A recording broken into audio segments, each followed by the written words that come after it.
ভাঙড়ে উচ্ছেদ ঘিরে উত্তেজনা। আদালতের নির্দেশে জবরদখল এলাকায় উচ্ছেদ। ঘটকপুকুরের জাগুলগাছিতে ভাঙা হয় বেশ কয়েকটি ঘর। ভাঙড়ে উচ্ছেদ ঘিরে উত্তেজনা। আদালতের নির্দেশে জবরদখল এলাকায় উচ্ছেদ অভিযান এবং ঘটকপুকুরের জাগুলগাছিতে ভাঙা হয় বেশ কয়েকটি ঘর। কল্যাণ রয়েছে আমাদের সঙ্গে। কল্যাণ, আদালতের নির্দেশেই তো এই উচ্ছেদ অভিযান হয়েছিল, উচ্ছেদ করা হয়েছিল, তাহলে উত্তেজনা কেন তৈরি হলো? ঠিক কি ঘটেছিল? একেবারে উত্তেজনা সৃষ্টির কারণ হচ্ছে যে যাদেরকে উচ্ছেদ করা হচ্ছিল ওই এলাকা থেকে, জাগুলগাছি এলাকা থেকে, তাদের দাবি যে পুলিশ কোন রকম নোটিশ ছাড়াই কিন্তু তাদেরকে উচ্ছেদ করছিল। ফলে হঠাৎই তাদেরকে বাড়ি ছাড়তে বলায় তারা বিপদে পড়ে। এই অবস্থাতে তারা কোথায় যাবে সেই কারণ দেখেই তারা বিক্ষোভ দেখাচ্ছিল। যদিও পুলিশের পক্ষ থেকে দাবি করা হচ্ছে যে একাধিকবার তাদেরকে জানানো হচ্ছিল বাড়ি ছাড়ার কথা, কিন্তু কোনোভাবেই তারা বাড়ি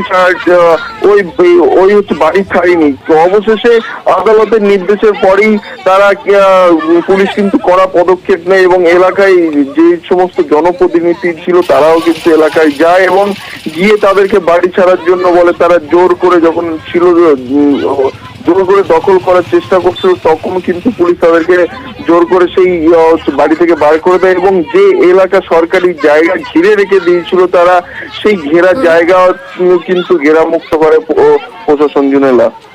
একেবারে। আর আরো একটি বিষয়,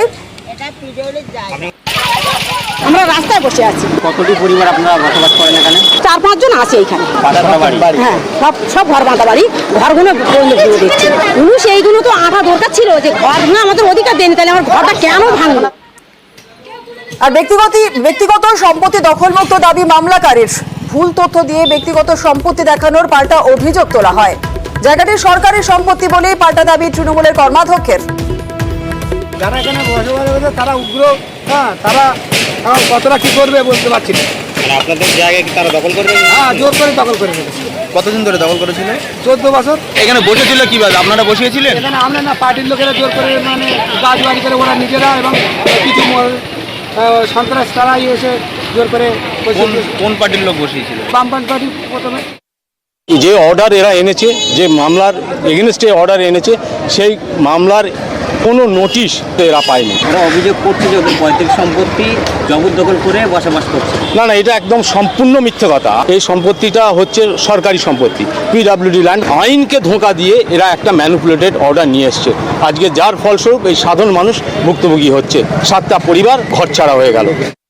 কোর্টকে যদি কেউ ভুল বুঝিয়ে অর্ডার নিয়ে এসে আর এখানে এসে যদি কোর্টের অর্ডার দেখিয়ে সমস্ত করে, তার আগে তো একবার মাপযোগ করে নেওয়া তো দরকার কোনটা পিডব্লিউডির আন্ডারে আছে এবং কোনটা পৈতৃক সম্পত্তি আছে। কিন্তু এখানে কেউ একজন পৈতৃক সম্পত্তি বলে সামনের জায়গায় এইভাবে সাধারণ মানুষকে ভূমিহীন করে দেবে, তাদের মাথা গোঁজার ঠাঁইটুকু উইদাউট নোটিসে তাদেরকে উড়িয়ে দেওয়া হবে, এ আমরা প্রতিবাদ এবং ধিক্কার জানাই। এবং আমরা পিডব্লিউডি ল্যান্ড এবং পৈতৃক ল্যান্ড এটা একটা মাপযোগ করব পঞ্চায়েতগতভাবে। এখানে পিডব্লিউডি ল্যান্ড এবং পৈতৃক ল্যান্ড আমরা ব্যারিকেড করব।